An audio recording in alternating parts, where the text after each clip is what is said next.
আপনার গ্যাস কানেকশনের সাথে আধার লিঙ্ক করাবেন কীভাবে, অ্যাপসের মাধ্যমে বা আপনার মোবাইলে ওয়েবসাইটের মাধ্যমে কীভাবে করবেন, এই ভিডিওতে আজকে দেখে নেব।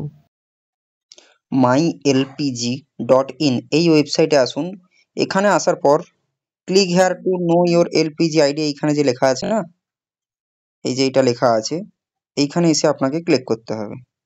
ক্লিক করলে এখানে দেখাবে যে ভারত গ্যাস হলে আপনি আপনার ভারত গ্যাস সিলেক্ট করবেন, এইচপি গ্যাস হলে এইচপি গ্যাস সিলেক্ট করবেন।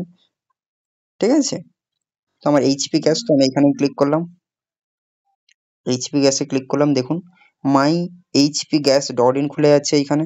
ঠিক আছে, যদি আপনার ভারত গ্যাস হয় তাহলে আবার সেই এইখানে ক্লিক হেয়ার অপশনে ক্লিক করুন, ভারত গ্যাসে ক্লিক করুন। দেখুন ভারত গ্যাসেরও সেই পোর্টাল খুলে গেছে।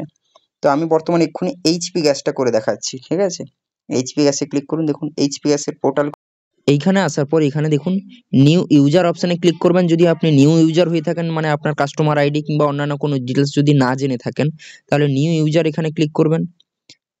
ঠিক আছে, দিয়ে এইখানে আপনি ডিটেলসগুলো ফিল আপ করবেন, মানে আপনার এখান থেকে স্টেট সিলেক্ট করে নেবেন, তারপরে ডিস্ট্রিক্ট নিয়ে নিলে আপনার দেখবেন আপনার যে ডিস্ট্রিবিউটার আছে না, ওই ডিস্ট্রিবিউটারের ডিটেলস এইখানে পেয়ে যাবেন যে আপনি কোন ডিস্ট্রিবিউটারের কাছ থেকে নিচ্ছেন। যদি আপনার ডিস্ট্রিবিউটারের নাম না জেনে থাকেন তাহলে কিন্তু কি করবেন, আপনার যে নীল রঙের যে গ্যাসের বইটা আছে না, তো ওইখানেই কিন্তু আপনার পেয়ে যাবেন গ্যাসের যে ডিস্ট্রিবিউটার আছে আপনার নাম কি আছে ওর। ঠিক আছে, তো এখানে নিলে সেই কাস্টমারের যে নাম্বারটা না, তো আপনি এখানে দিয়ে দিতে পারবেন। 6টা সংখ্যার কাস্টমার নাম্বার হয়। তো এইটা দিয়ে দেওয়ার পর আপনার যেই গ্যাসের যে নাম্বার থেকে বুকিং করে থাকেন ওই নাম্বারটা এখানে দিয়ে, এখানে যে নিচে যে লেখা আছে এই লেখাটাকে আপনাকে এখানে উপরে টাইপ করতে হবে দেখে দেখে।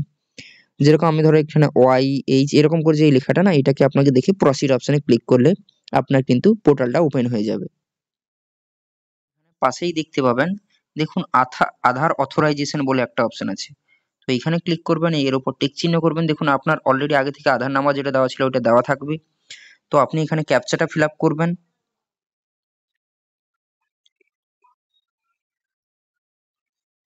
দিয়ে এখানে গেট ওটিপি অপশানে ক্লিক করলে আপনার দেখুন আধার নাম্বারে কিন্তু একটা ওটিপি পাঠানো হয়েছে।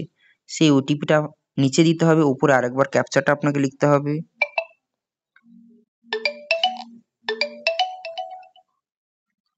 আচ্ছা, এবার এইখানে আমি ওটিপিটা দিয়ে দিচ্ছি যেটা আমার মোবাইলে এসছে।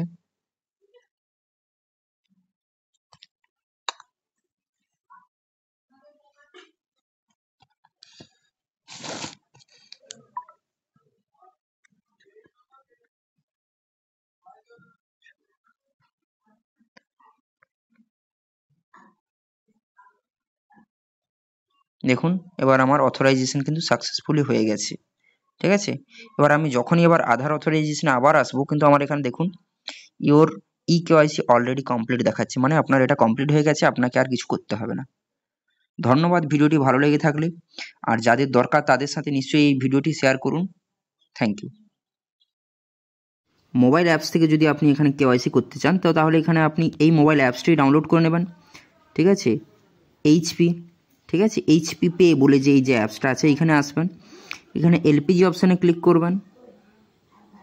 এইচপি এখানে ক্লিক করার পর দেখুন এলপিজি KYC আপডেট বলে যে অপশানটা আছে, এই এলপিজি KYC আপডেট যে এই যে অপশানটা না, তো এটাতে ক্লিক করবেন। দিলে দেখবেন আপনার ওয়েবসাইট একটা খুলে যাবে রিডাইরেক্ট হয়ে, তো সেইখানে কিন্তু আপনাকে পুরো ডিটেলসটা এখানে দিতে হবে।